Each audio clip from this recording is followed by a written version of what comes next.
the leaders of chronic time wasting. He feels it needs to be dealt with.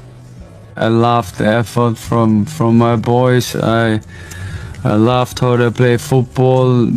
I think there was only one team who tried to play football today, and therefore I'm proud how they did it. Did you see in the Premier League game a goalkeeper going down 3 times?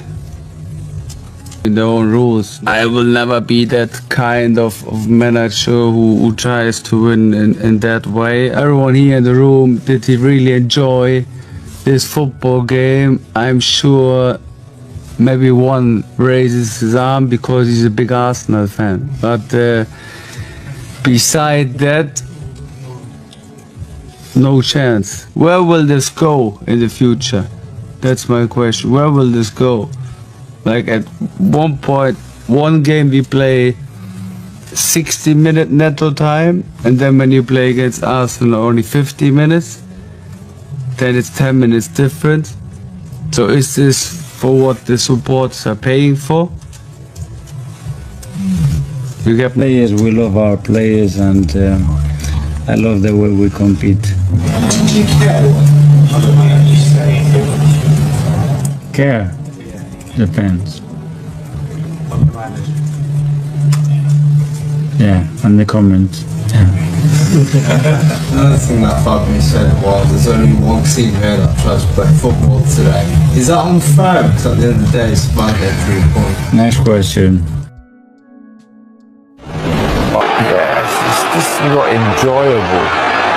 So yeah, I'd love to see an NBA club, because then it will stop teams wasting time. One of the things about the stoppage is to break up the flow of play, isn't it? Yeah. To get secondary information. You see, the first thing that happens, all the outfield players go to the side. So you've got this break-up in play, you know, you've stopped momentum. You've also got secondary information coming on. So I get it about the time, I get that, but it's not perfect. We just talk about your team. It sounds like sour grapes to me. Listen, I understand what Jay's saying there as well. It's not easy on the eye, but we've spoke about Arsenal in previous years that they're a little bit naive, not streetwise. Well, now they are. And what you need to think about is, for us, he thinks about the way that this team played last night. Arsenal won the game. That's the end of the story. They did what they needed to do. If they're gonna, what does he want them to do? Speed it up for Brighton's sake? They're not gonna do that at all. They're gonna take every inch that they can take to try and win the league. It's not just a regular game. They're trying to win the league. So, for him to come out and say it's league for their fans, so yeah, it might not be enjoyable.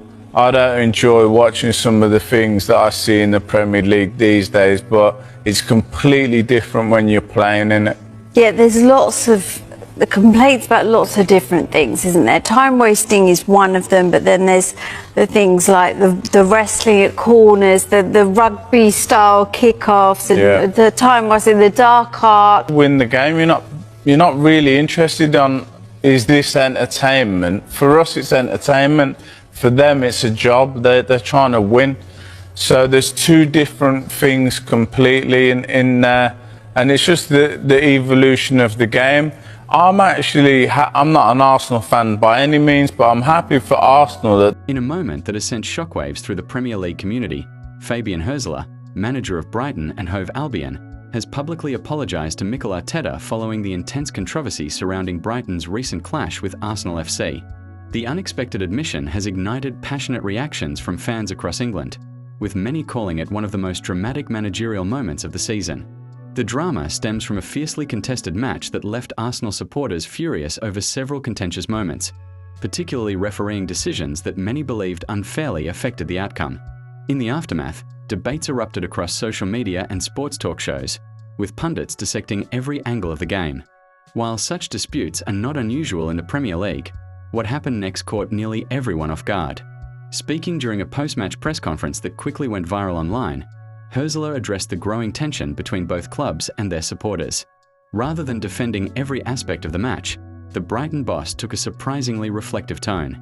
"Football is emotional," he said, "but I want to acknowledge the frustration from Arsenal and from Mikel. Some situations in the game were difficult, and I respect how hard his team works. If anything from our side added to that frustration, I apologise." The statement was brief but powerful. In a league where managers often dig in and defend their teams at all costs, a public apology, especially directed toward a rival manager, felt almost unheard of. The clip spread rapidly online, sparking heated debates among supporters. For many Arsenal fans, the apology felt like long-awaited recognition. Throughout the season, they have repeatedly voiced concerns about controversial officiating decisions in key matches. Hearing a rival manager acknowledge their frustration added fuel to the ongoing conversation about fairness and accountability in English football. However, reactions were far from unanimous. Some Brighton supporters argued that their manager had nothing to apologise for, insisting that his team simply played hard and took advantage of the moments presented to them. Others viewed Hürzeler's words as a sign of leadership and maturity, praising him for attempting to calm tensions rather than escalate them. Meanwhile, Arteta himself responded with measured professionalism. The Arsenal manager avoided turning the moment into a public feud. Instead, he acknowledged Hürzeler's comments and emphasised the importance of maintaining respect between clubs competing at the highest level. "Football is intense," Arteta said when asked about the apology. "We all fight for our teams and for our supporters. What matters is that we keep the focus on the game and the integrity of the competition." Behind the scenes, many analysts believe the moment could help cool the rivalry between the two clubs, which has grown increasingly heated in recent seasons. Brighton's rise as an ambitious Premier League side has brought them into more frequent competition with traditional powers like Arsenal, leading to tense encounters on the pitch. Fans, however, are unlikely to forget the drama anytime soon. Social media platforms have been flooded with reactions, memes, and heated arguments. Some Arsenal supporters are celebrating what they see as moral vindication, while rival fans accuse them of overreacting to normal football controversy. Regardless of where supporters stand, one thing is clear: Hürzeler's apology has added another unforgettable chapter to this Premier League season.